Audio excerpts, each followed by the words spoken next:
Hey guys, welcome back to my Doctor Who Season 1 review series. Today I will be talking about episode 2 entitled The End of the World. But just like last week, I won't be alone in my adventure to this episode. I am joined once again by my good friend Geek in Review. Hey, Setting the stage, in this episode, the Doctor and Rose decide to go to a space station to see planet Earth get roasted by the sun. What did you think of the overall setup for this episode going in? I thought it was pretty good because, like I said in the last review, they didn't get into the whole time travel, time lord stuff. So this was like the introduction to that for the new viewers. So yeah, I thought not the absolute best episode of Doctor Who, not the worst, but again, in terms of just judging it by the first season, it was okay. I really like this episode because I really feel that the first episode was kind of like for new Doctor Who fans who had never seen the show before. The first episode was like the entree, right? Yeah, I was going to say the first episode was like the starter, and this one's a bit of the main course. But yeah, that's exactly what I was going to say. And to me, this episode is like a part of, and to me, this episode is like a part of the main meal. This episode really tells the audience what kind of storytelling we're gonna get in this season, and what kind of milieu the show will have uh, um, from here on out. The one thing that I really loved is when the Doctor and Rose show up at the space station, the uh, the the main people in charge of the space station, they're called porters, right? They're just basically like the Mm-hmm. like the hotel guest people, right? Like the concierge guys, and they're blue. I'm like, Mm-hmm. blue concierge people for the win. But I love how he goes up to Rose and the Doctor, and he's like, "Who the hell are you? How did you guys get here? I didn't see you guys coming on a transport." And the Doctor just pulls out a Doctor Who staple for the first time ever. If you've never seen the show before, he pulls out psychic paper, and what psychic paper is, folks, it's just a blank piece of paper that lets the Doctor and his companion basically be anyone, and whoever is seeing that psychic paper, sees whatever the Doctor wants them to see. So I really like the use of a Doctor Who staple for the first time in the reboot series. What do you think of that? Yeah, it was good. It was a good introduction to the psychic paper. It's not the only thing, obviously, that's carried over from this episode. There's a few characters, and even the setting itself comes back later on. But there's also a few things in this episode that we'll get to that I think maybe should have been carried over, but weren't. A few creatures, a few ideas and stuff, but a good episode. But again, very simple in the explanations, very straightforward. You there isn't a lot of guesswork to fill in the blanks. You can tell that it's going to take the audience that aren't familiar with it there eventually. But yeah, I liked it. Yeah, I mean, I seem to be more enthusiastic about this episode than you seem to be. You seem to be kind of lukewarm on it. Is that right? It's it's again, as I said it for the first. I think this episode more than the first one. It just feels to me a little too immature and too focused at the younger audience because you've got all the creatures and the makeup, Oh, and the year 5 billion is such an abstract figure that it's kind of hard to get your head around it. But I did like the bit when not Earth, sorry, Rose says, "Why does the Earth look the same? Because the continent should drift apart." And the Doctor goes, "Oh, they've reconfigured it for like the classic configuration or the classic look." I thought that was good, but yeah, I just thought there was a few things that were a little bit not for me. But I didn't hate it. It just not my particular flavour of Doctor Who yet. one thing that I really loved about this episode is I mean, my favorite moment of the episode is when Rose and the Doctor are in a specific section of the space station where there's this giant window and you can see out into space, and you see the Earth, and you see the sun getting closer and closer to the Earth. And as this is happening through the PA system in the station, there's a constant countdown to the Earth engulfing the sun. So I like the ticking clock nature that this episode has to it. But the thing that I love about that scene so much is that the Rose tries to pull some information out of the doctor in that moment, and she asks him point blank, "Where are you from? Tell me, tell me something about yourself." And the doctor is so standoffish, and he just really doesn't want to answer that question. And he goes, why does it matter? Who I am is I'm here right now, and that should be good enough. So I really like this episode because it really tells you as an audience member, Rose kind of um, made a rash decision. She went into a time machine with an absolute stranger, that a person that she doesn't know. And this episode really does a great job of showing us that Rose may be a bit over her head here. Yeah, I never thought about it like that, but yeah, you're absolutely right. It doesn't get too much into it, or really the big relationship building. But yeah, I like that. I never thought about the ticking clock element of it either. I was more focused on the fact that this episode, I would say, we spoke about the effects in the last episode. I mean, I think this episode might have aged a little bit worse than the first episode when it comes to effects. There's some great creatures and makeup and stuff, and there's some also really stuff where you're like, that doesn't look good these days. But that's where my eye and my attention was mostly drawn for this. For me, the special effects were kind of on the same level as the first episode. Again, that's for me, but clearly, for you, the special effects in this episode got worse. But for me, I'm still in the middle. It still hasn't gone under that, Mm. at least for now. The other thing that I really enjoy about this episode is the station is full of aliens, like Geek just said. And one of the aliens that we meet in this episode for the first time is the face of Bo. And Mm-hmm. when I watched the season for the first time, I had no idea who the who the fuck that was going to turn out to be. But now, I mean, no spoilers. But they do so much with the face of Bo. But if you're watching this for the first time, you have no idea what they're going to do with him in the future. I mean, it's kind of cool, wouldn't you say? Yeah, because he comes back twice, 2 or 3 times, I think, before you find out who the face of Bo is. But yeah, Right. the face of Bo, I really liked. The one that I liked more was the sort of tree people. I thought that was a great alien. Why did you not carry that over? That's such a great idea that trees evolved to kind of be like mammals. And when I see, I've totally forgot about that idea. And then when I seen it, I was like, they should have brought that back. They really should have brought that back. Tree people were great in this episode, but I was kind of disappointed that the main tree person that the doctor interacts with ends up sacrificing herself so the doctor Mm-hmm. can get the lights up the can get the force fields back online so the station Yeah. doesn't become roasted Mm-hmm. when it engulfs the earth. What ends up happening in this episode is one of the guests has the great idea of basically uh, sabotaging the space station to collect insurance money on every one of the species that's in the space station. And this person who does it is basically, she says that she is the last human on Earth, and her name is Cassandra. And the cool thing about her, I mean, it's not a cool thing, but the funny thing about her is that she's just like a skin graft. She doesn't even have a Mm-hmm. body, Yeah. and she is the most pish posh, annoying. I'm like, you're fucking annoying. What do you think of her? Cassandra was good.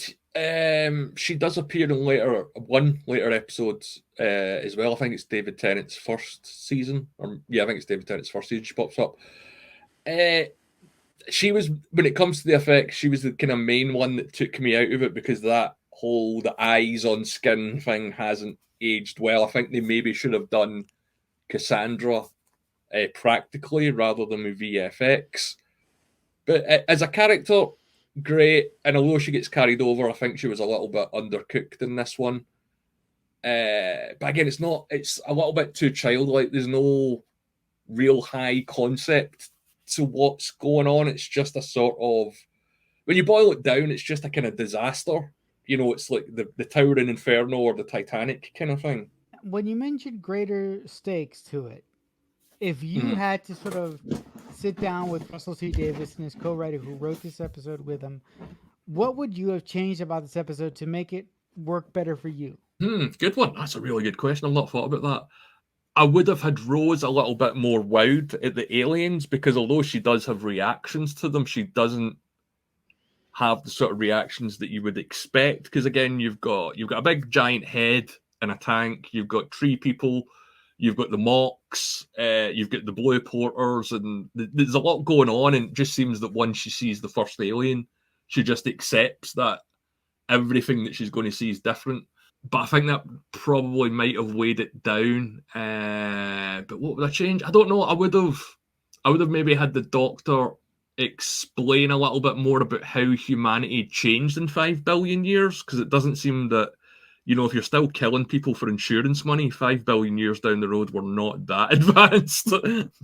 As much as the grand plot of Cassandra was to kill everybody on the station for insurance money, she does give a semi-practical reason for that, because she does mention that staying this young, according to her, is very expensive. Although it's dumb, because she's not even a human; she's a fucking skin cell.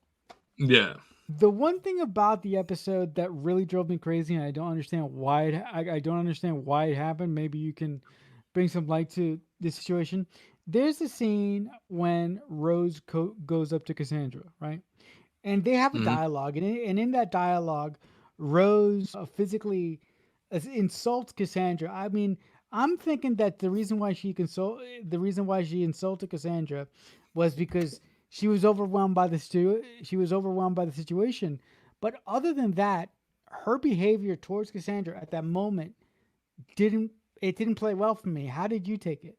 I never thought about it like that either. I suppose it might just be a thing that they're still establishing the character of Rose in the second episode, and I don't think they mentioned specifically how old Rose is. I always assumed she was maybe in her early 20s. Yeah, when you think about it, obviously knowing what happens in the future, it seemed very un-Rose-like, because for a while, up until I think, again, depending on your point of view, because it's all subjective, Rose was like the sort of template for a companion for a very long time. Yeah, I would need to go back and rewatch that in that particular scene, because I wasn't really focused on that. But it was more, one thing that I was going to bring up later on was Cassandra didn't have that much of a reaction to seeing Rose, because surely Rose is everything that she wants. She's young, she's got a body. They could have played that a little bit more in depth, for me at least.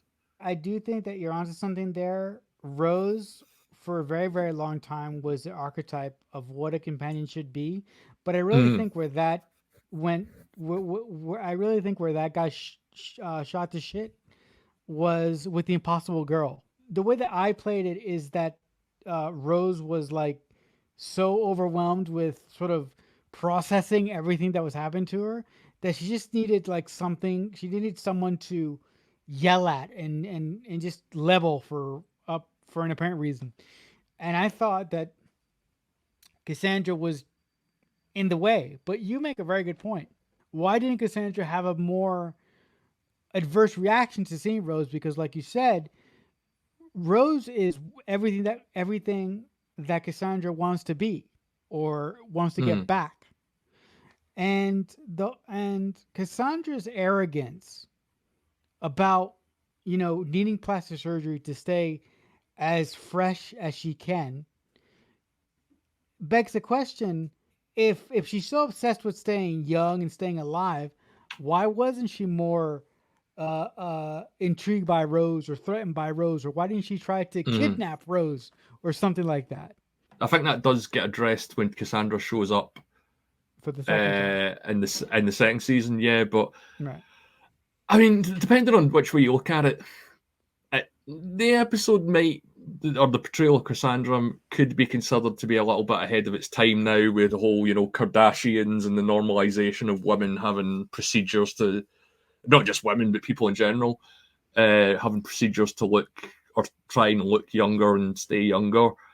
Hmm. But yeah, it's surface level because it's the second episode. It's coming back on screen after God knows how many years of being away, and it's trying to explain this world and this universe to the audience. So it's got to be a little bit simple, I suppose. But like the first episode, I would say it just felt a little bit too kiddie like for me.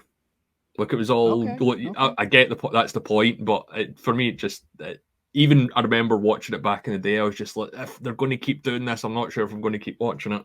The one thing that I really liked is in a couple key moments in this episode, the doctor's theme is heard for the first time, and Mm-hmm. Rose's theme is heard for the first time. I'm not talking about those scenes in particular, but what do you think about the music cues of hearing Rose's theme for the first time and the doctor's theme for the first time? They're both great. Yeah, I love them both. They're very haunting, but definitely one of the things that hasn't aged or has aged well is the music. It really stands up, especially the Hmm. main themes, but Rose's theme especially. I think that's probably my favorite.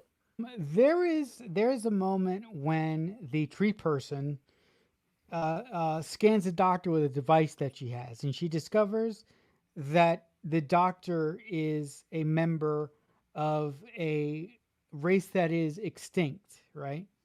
And Mm-hmm. before the tree woman bites it, she calls the doctor a time lord, and you're like, Mm-hmm. so I'm just wondering for you. I mean, look, I know you grew up watching the old show, but uh, uh, when you first watched this episode, if you remember, what was your reaction when the doctor was confronted with the fact that somebody knew who he was and where he came from? Yeah, I remember it quite well. It's just that you could tell they were setting up a mystery, and I won't talk about where it's going to go and stuff. Because depending on your point of view, it kind of could still continue on, but you could tell that something had happened to this guy, or this guy had done something, and for whatever reason, I'm trying to think how to phrase it without ruining it. For whatever reason, his people were no longer around, or he was no longer welcome amongst them.